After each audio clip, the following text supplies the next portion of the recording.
Bom dia, amadas inteligências.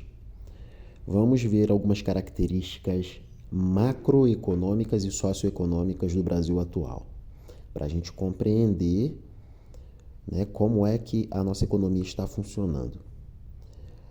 O Brasil atual tem uma taxa Selic alta de 13,75% ao ano. Essa é a referência para o preço do custo do crédito. Importante. Impacta diretamente o setor produtivo, as empresas do setor produtivo, indústria, agronegócio e setor de serviços. Quando uma taxa Selic está muito alta, ela só tem um caminho a fazer: cair.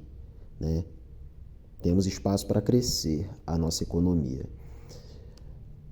Taxa de desemprego no Brasil atual é alta, é cerca de 11%. A capacidade ociosa da indústria, do setor industrial, é alta, cerca de 25%. Ociosidade na indústria quer dizer desemprego alto, maquinários parados, produção estagnada.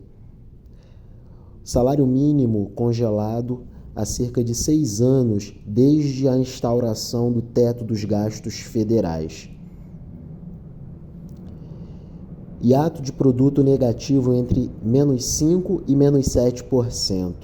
Isso quer dizer que a diferença entre o que o Brasil cresce efetivamente e o que o Brasil poderia fazer crescer a sua economia com os recursos econômicos que o Brasil tem, fica entre menos 5% e menos 7%. Quer dizer que éramos para estar crescendo a nossa economia cerca de 4%, 5%, 3,5%, 6%.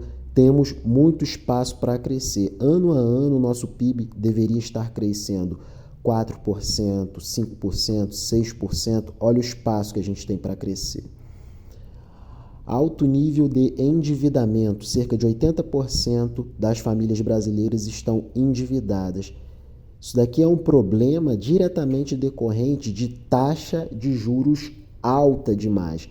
Uma Selic alta é um parâmetro de autorização para os bancos cobrarem taxas altíssimas sobre cartão de crédito, cheque especial, crédito corporativo, crédito imobiliário, crédito consignado, enfim.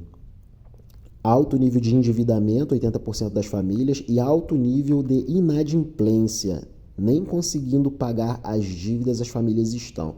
68 milhões de consumidores. É muita gente. Isso é um problema que precisa ser resolvido rapidamente. As taxas de juros no Brasil precisam cair, porque quando as taxas de juros sobre dívidas crescem muito acima da taxa de crescimento da renda da economia, as dívidas se tornam impagáveis. Salário mínimo congelado há 6 anos e taxas de juros altíssimas, resultado, inadimplência e superendividamento. 7ª característica. Estamos numa crise econômica prolongada já há quase 9 anos, desde o decorrer do 2014. Triste. Temos no Brasil atual subconsumo das famílias.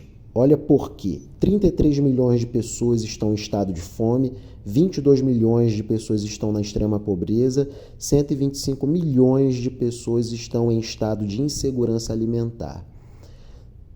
São características muito negativas, só que a gente pode, sobre elas, depositar um olhar positivo. Por quê? Vamos dar uma olhada aqui no plano cartesiano. Vamos lá. Essa é a trajetória de crescimento da economia brasileira em 10 anos, de 2011 a 2020. A gente observa que nós crescemos muito pouco. Olha só. Tivemos um crescimento de 3% em uma década, crescimento médio de 0,3% em 10 anos. Olha só, para a gente compreender no detalhe.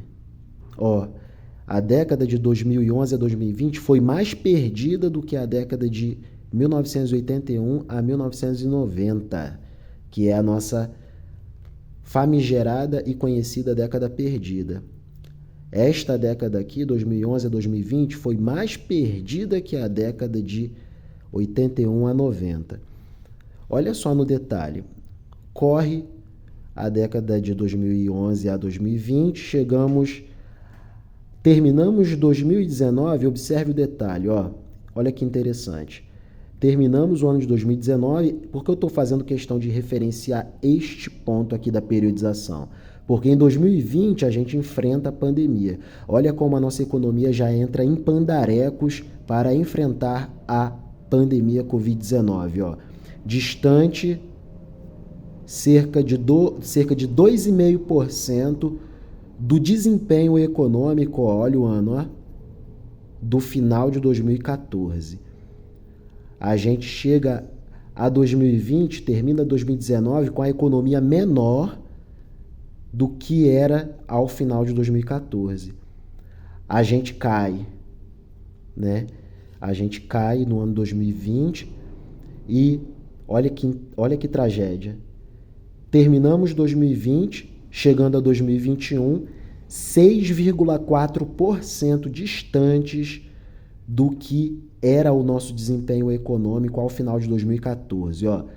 A economia encolhe nesse período. Muito triste. Mesmo crescendo em 2021, ainda estamos distantes cerca de 2% do que era o desempenho econômico da economia brasileira no final de 2014. A economia brasileira encolheu e perdeu fôlego, perdeu intensidade de desempenho econômico. Quer dizer que nós estamos perdendo tecido da estrutura macroeconômica do Brasil. Isso é muito triste. Mais grave ainda é quando a gente observa a periodização entre 2014 e 2020. Olha que tragédia.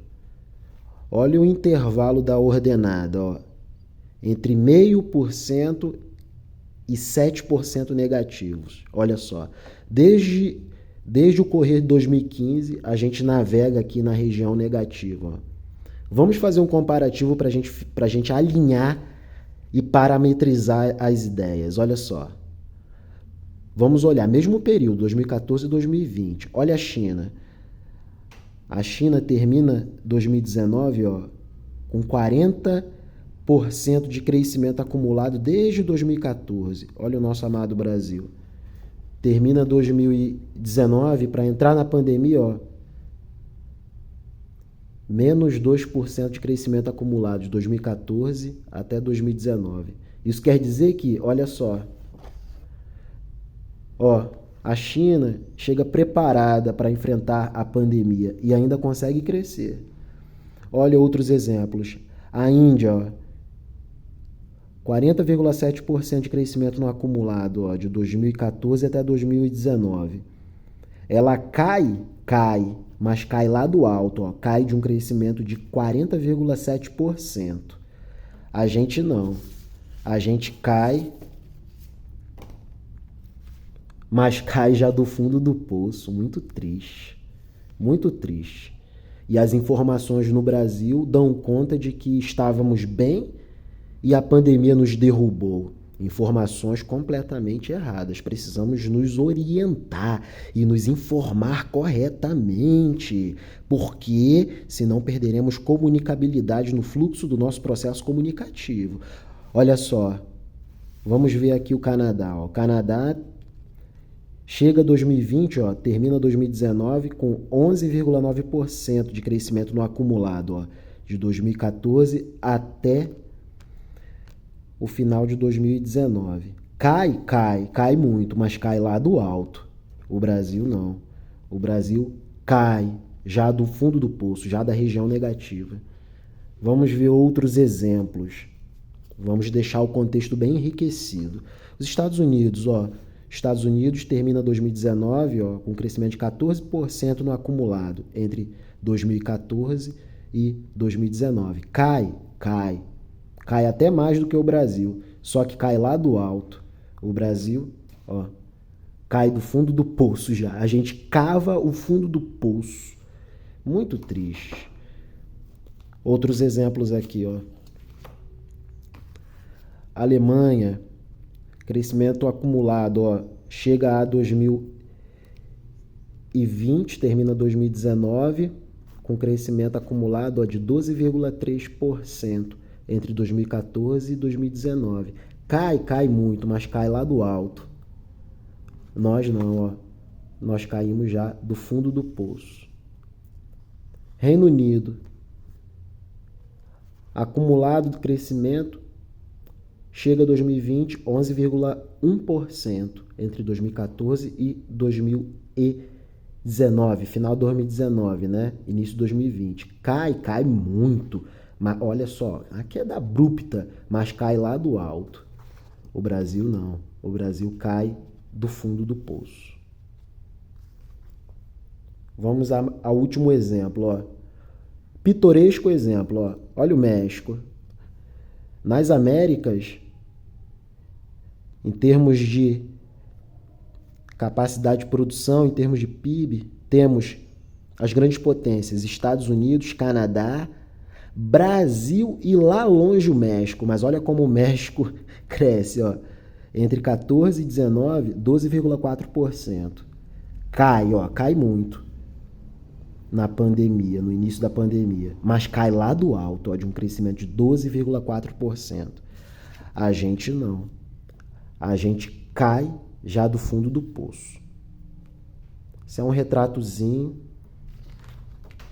do nosso Brasil, numa periodização, né, um pouquinho mais alongada. Vamos compreender para a gente poder enriquecer a nossa cidadania.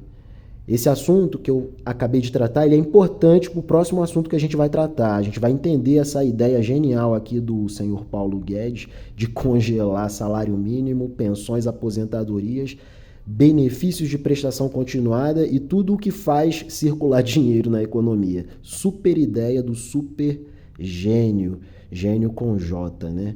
É isso. Bom dia, Papai do Céu nos abençoe neste dia, nos dê proteção, blinde a nossa mente e que nós nos mantenhamos sempre em estado de paz. Deus nos abençoe, Deus vos abençoe. Amém.